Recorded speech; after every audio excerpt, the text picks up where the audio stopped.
Well, law of attraction is the reason that these habits of thought are hard to break, because you've been thinking them, and that has created something to observe, and then you observe it, which keeps that momentum going. And so knowing the laws of the universe is one thing. Being aware of the way you feel and caring enough to do something about it is another.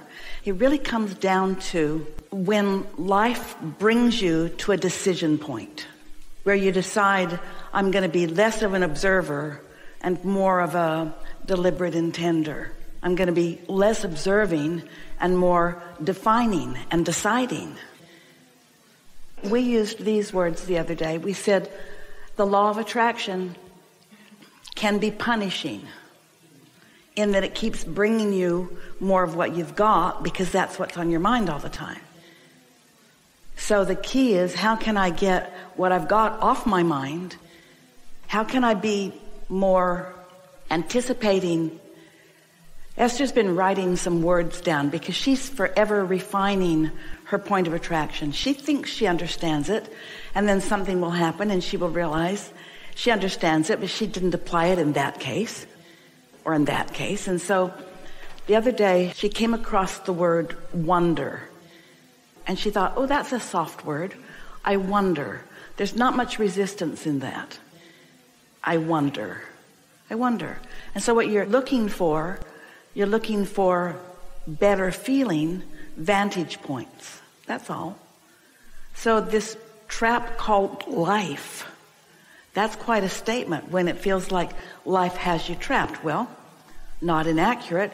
I've got what I've got, and I'm thinking about what I've got, and I keep getting more of what I've got. Feels like I'm in a trap. How are you going to get out? You got to look somewhere else.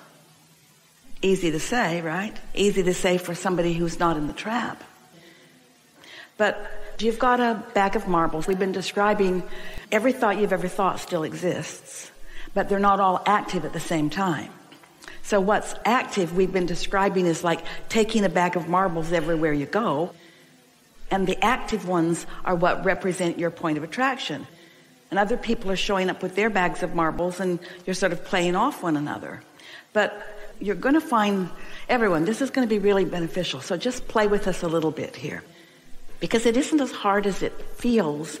You just got to find the right vibe, so to speak. So you wake up, and over time, sometimes Esther's meditated and done her processes, and sometimes she doesn't. And she has more luxury for most of her days because there isn't some place that she has to be every single day. There are a lot of days that are intense, but not all of them. So what she began to notice, because words didn't teach her, life experience did, she started noticing that on the day that she took the time to meditate, the day just went better. So it was like, it wasn't something that was assigned to her. It's like, if you eat something that gives you a stomach ache, don't eat it.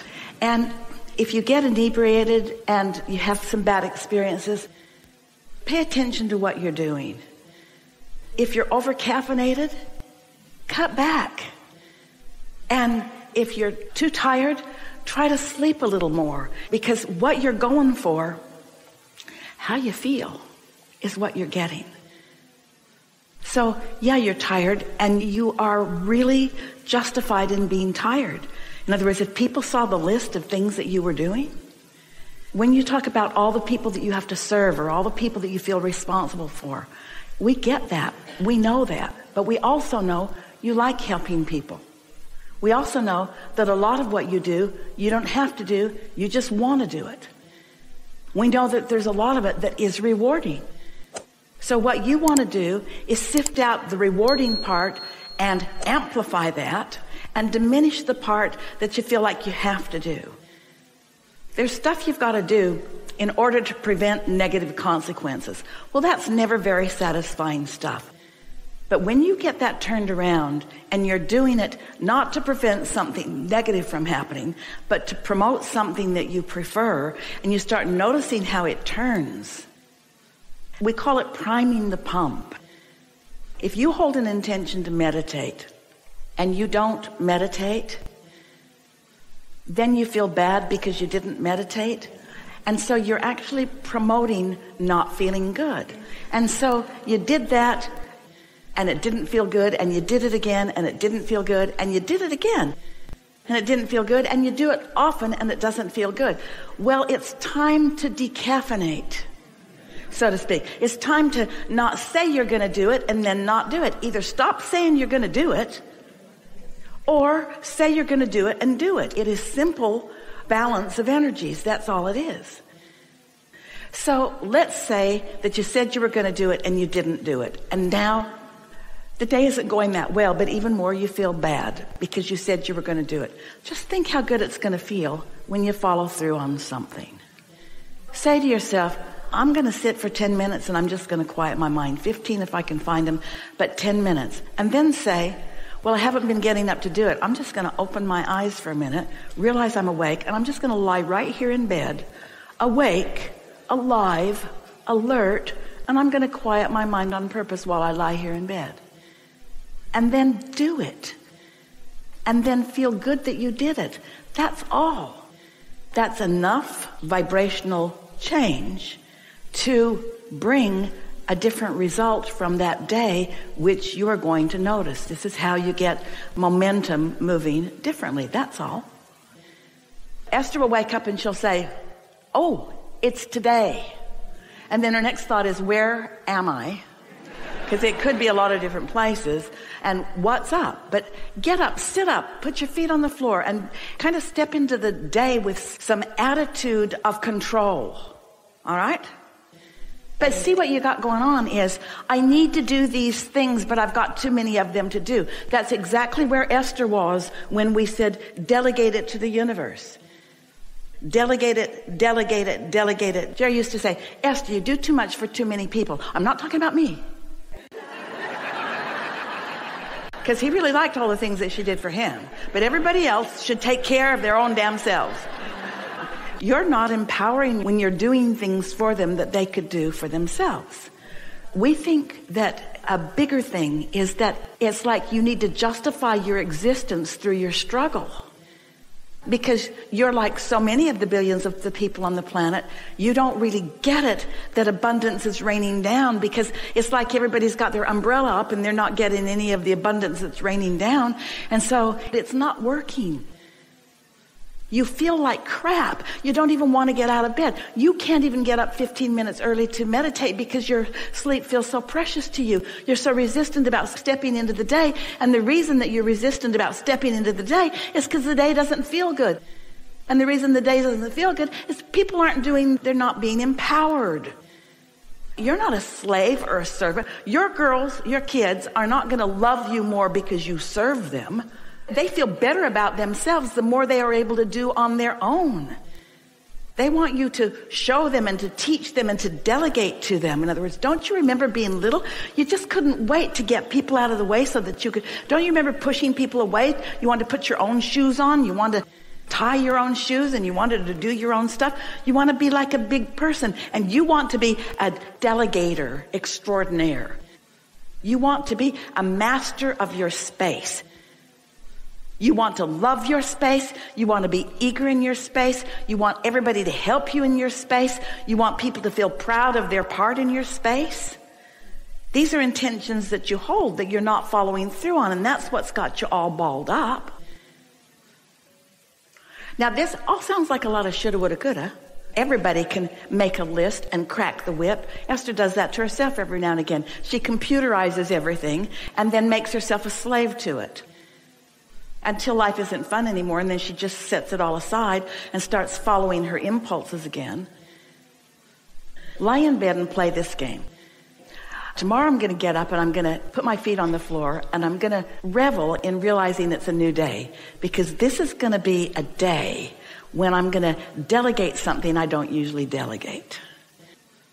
We're just saying to you that when you assign stuff to yourself and you don't want to do it, and you do it and don't have fun doing it, doesn't it make you understand your teenagers that you are constantly assigning stuff to that they don't want to do? What we're getting at here is when you are called to something rather than pushed to something, then it feels good. That's what the feeling of freedom feels like, doing what I've chosen to do. Well, you feel that the universe or somebody's assigned all this stuff to you, so you don't feel called to it. It doesn't feel like you're inspired to it. It feels like you're assigned to it. It feels like you're a slave to it. And you want to turn that around, not just so that you can win in the sense of feeling good, but so that you can teach that to those around you. It feels really good to be able to follow your whim. What we're getting at is when you start delegating to the universe, when you start feeling free and happy about what you're doing, all kinds of resources swoop in and help you in a sort of awarenessing way. The universe is helping you out in countless ways all day long. But the sorrier you feel for yourself, the more you feel like you're doing more than your fair share, then the less help you get. And that just seems contradictory. It seems like if I complain to my mama, then she'll step up and she'll help me out. It seems like the more I am protesting the plight of my life experience, then the more help I should get. Well, maybe humans would step in, but when you're soliciting humans to step in, it's a paltry little untalented crowd that steps forth. When you are letting the universe step in, your timing is great, your impulses are great, your right place, right time is great. That's when you really begin to feel your power. You don't get your power from making a list of things to do and then doing it. That's not where your empowerment comes from. It's where you get your stuff done. You want to get your stuff done, but your empowerment comes from delegating and trusting and then watching the evidence. That's how you begin to feel invincible and blessed and loved and seen and taken care of. You got to fight for your own independence before you can ever begin to bestow any independence to another. This is the thing that we really want you to hear. If you're not lined up with this, it won't go well. If you feel guilty about it, your marbles will be saying, I know I should be doing this, and I don't expect you to do it, and I know that you've got a lot of things on your mind, and I don't want you to have a hard time, and I'll take care of everything. If that's what's in your bag of marbles, then everybody dumps everything on your plate. Be the most responsible person that anybody knows, and they'll call you when they move. They'll call you when they need a favor. They're always going to call you. And at first it feels pretty good to you. Ooh, I'm really a popular person. But after you've got so many people depending on you, doing things that they really want to do for themselves, friends, we don't want to disillusion you with people, but when you do people a favor, they only appreciate it a little bit, and mostly they want their own self-empowerment. You just do. You want your own self-empowerment. Where are you? You don't look like you want your own self-empowerment. Do you really want others to do stuff for you? Do you want others to do stuff for you? Do you want the universe to respond to your clear intentions? Because if this is a game where you're just moving stuff around, then it's a game where who's the strongest, who's the most ready, willing, and able, who moves stuff around, and we promise you, friends, that group of people that are moving the most stuff around are resentful that they're the ones moving this stuff around. They don't want to be the ones doing the stuff that you don't want to do. Nobody wants to be the ones doing the stuff. Everybody wants to be the ones that are doing the stuff that they're inspired to do. So you want to show yourself how much the universe can take care of. And it is an awesome, large amount of things that the universe can take care of. That first day that Esther did it, so many people called her that had formerly been on her list to try to get hold of, and she'd been zigging and zagging and hadn't been able to hook up with them. Several of them called. The universe got more done that first day than Esther did. It got her attention. It got her attention.